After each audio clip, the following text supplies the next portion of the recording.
আসসালামু আলাইকুম ভিউয়ার্স, আমি কেয়া চৌধুরী। আজকে আমি আপনাদেরকে যে ডিশটি তৈরি করে দেখাবো তা হচ্ছে আলু দিয়ে ডিম ভাজি।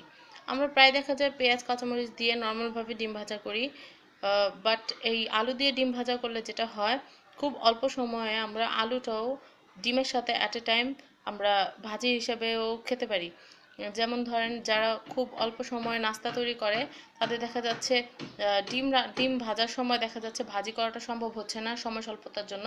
তারা যদি এই ডিম ভাজাটার মধ্যে আলু কুচিটা একবারে দিয়ে দেয় তাহলে কিন্তু খুব সহজে আলু ভাজির কাজটাও কিন্তু এটা দিয়ে হয়ে যায়। তো ভিউয়ার্স, আমি এখন আপনাদেরকে তৈরি করে দেখাচ্ছি কিভাবে আলু দিয়ে ডিম ভাজি করতে হয়। আমরা কি কি উপকরণ নিয়েছি তা আমি আপনাদেরকে একবার বলে দিচ্ছি। আমরা একটা ডিম নিয়েছি, একটা পেঁয়াজ কুচি, এখানে নিয়েছি আমরা একটা ছোট্ট আলু কুচি, আর এখানে কাঁচামরিচ। আমরা একটা কাঁচামরিচ নিয়ে নিয়েছি।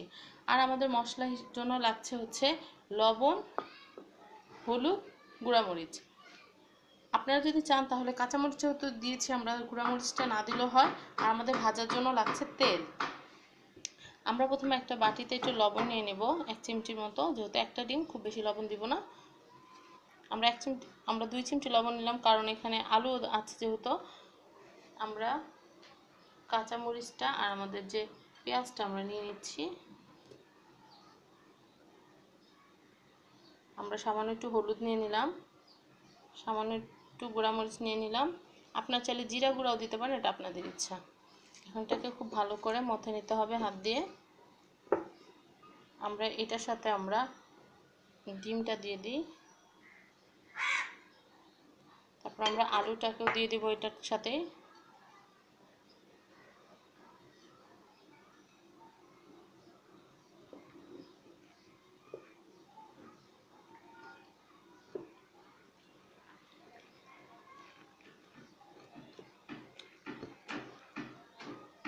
আমরা এখন আমাদের চুলায় আমরা একটু প্যানে আমরা তেল গরম করতে দিয়ে দিয়েছি। আমরা এখন জাস্ট আমাদের চুলায় গিয়ে এটা ভেজে নেব, তাহলে তৈরি হয়ে যাবে আমাদের আলু দিয়ে ডিম ভাজি।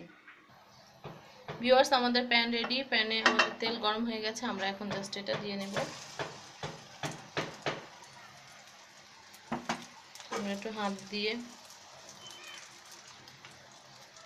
গোল করে নিচ্ছি।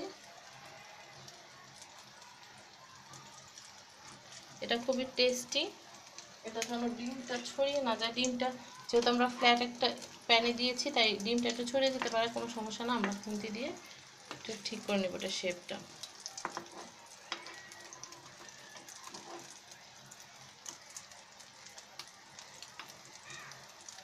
আমাদের একটা পাশ ভাজা হলে আমরা অপোজিট পার্টটা দিয়ে দেব, কিন্তু উল্টানোর সময় আমরা নিচে আরেকটা খুন্তির সাহায্যে এটাকে উল্টে নেব।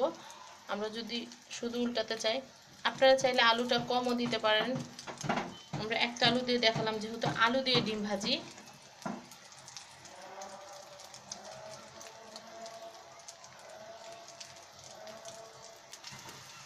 আমাদের ডিমটা এক পাশ হয়ে গিয়েছে, আমরা অন্য পাশটা উল্টে নিয়েছি। ওই পাশটা খুব ভালোভাবে রান্না হবে, যেহেতু আমাদের ডিমের সাথে আলু দেওয়া আছে। আলুটা রান্না হওয়ার জন্য আমরা আস্তে আস্তে প্যানটাকে ঘুরিয়ে তেলটাকে সমতল করে নেব, যেন সব দিকে তেলটা ঠিক মতোই হয়।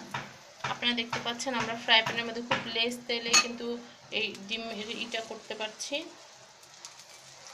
আমরা এভাবে উল্টানোর আগে আমরা এভাবে একটু দেখে নেব যে কি হয়েছে কিনা। আমরা খুব তাড়াহুড়া করব না। আমাদের একটা পাশ যখন ঠিকমতো আলুটা সেট হবে, তারপর আমরা এটাকে উল্টে নেব। যদি আলুটা সেট হওয়ার আগে আমরা উঠাতে চাই, তাহলে কিন্তু ডিম ভাজাটা ভেঙে যেতে পারে, মাঝখান থেকে ভেঙে যেতে পারে। ভিউয়ার্স, আমাদের এটা প্রায় হয়ে এসেছে। আমাদের আলুটা আমরা আরও কিছুক্ষণ রান্না করব। আমরা ওই পাশটা হয়ে গেলে আরেকবার আমরা এই পাশটা রান্না করে নেব, তারপর আমরা নামিয়ে আপনাদের পরিবেশন করে দেখাবো। আমরা 2 মিনিট এটাকে রান্না করব, তাহলে আমাদের হয়ে যাবে মজাদার আলু দিয়ে ডিম ভাজা। ভিউয়ার্স, তৈরি হয়ে গিয়েছে আমাদের মজাদার এগ পটেটো অমলেট। আপনারা দেখতে পাচ্ছেন। ভিউয়ার্স, এটা নামানোর আগে আপনারা জাস্ট নাইফ দিয়ে বা আপনাদের খুন্তি দিয়ে একবার ভিতরে প্রেস করে দেখবেন। যদি নাইফটা সুন্দর মতো ঢুকে বের হয়ে আসে, তাহলে বুঝতে পারবেন যে আলু পারফেক্টলি ডান, পারফেক্টলি কুক। আমিও নামানোর আগে একবার ট্রাই করে নিয়েছি, এটা পারফেক্টলি কুকড। তো ভিউয়ার্স, আপনারা বাসায় তৈরি করবেন এরকম এক পটেটো অমলেট এবং পরিবার সকলকে নিয়ে খাবেন। ভিউয়ার্স, আমার ভিডিওটি যদি আপনাদের ভালো লাগে তাহলে অবশ্যই লাইক দিবেন, শেয়ার করবেন এবং সাবস্ক্রাইব করবেন আমার চ্যানেল ফ্যামিলি অ্যান্ড ফ্রেন্ডস। ধন্যবাদ সবাইকে আমার ভিডিওটি দেখার জন্য। আল্লাহ হাফিজ।